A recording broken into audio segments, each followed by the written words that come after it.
Okay, so hari ni sama kata hari ni nak sharekan macam mana kita unbox Parrot MiniDrones. Okay, ni dia. Okay, kalau tengok online Shopee 200.5. Okay, so kita tengok apa yang ada kat dalam ni. Okay, so ini dia. Apa yang ada dalam ni, dia bagi bateri.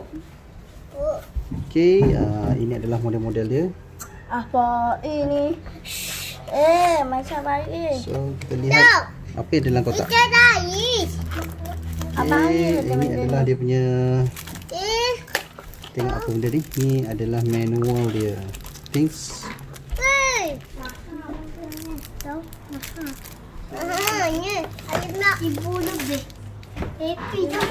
Okay, ini adalah manual dia.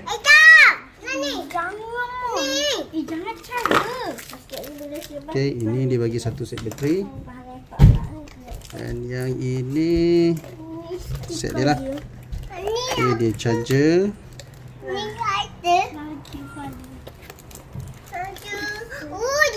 Okay, kita keluarkan sekejap. Peminat ramai di sini. Tak.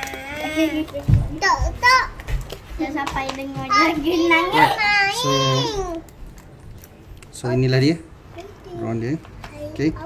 So bateri dia mesti ikut belakang. Okay, yang ini. Masuk di sini. Yang ni. Masukkan. Okay, saya tak pasti bateri ni. So okay, ada power So dia nyala.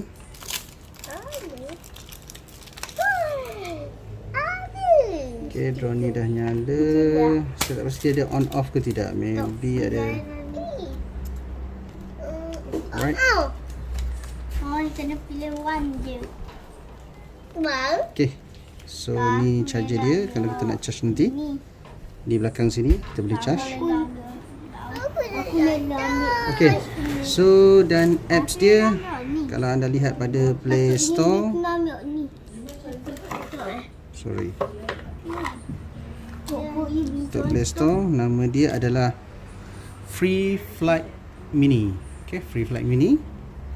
Kita open. So dia akan on jadi. Dan kita onkan Bluetooth.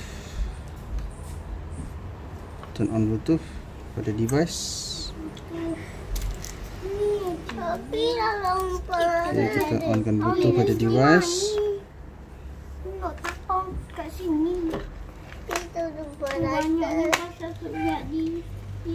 Dan pergi dekat Parrot. Okay, so dah on Bluetooth.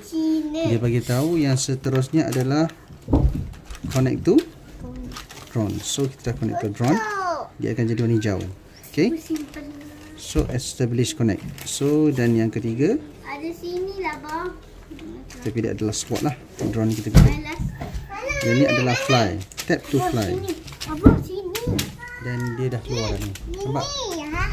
Okay, ini untuk auto take off. Yang ini kalau daripada tangan. So for example auto take off. Okay, bateri lihat bateri full. Kita test. Ini untuk lampu. Nampak? Ini ada lampu. Okay, tutup lampu. Low batt alert. Oh, maknanya bateri nak habis ni. So kita test take off.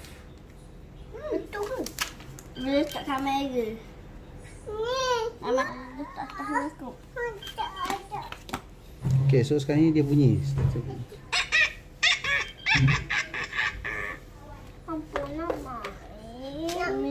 So low batt alert. Okay, low batt alert. So kita tak boleh nak fly. So nanti kita akan cuba lepas ni. Okay. Sekian, terima kasih.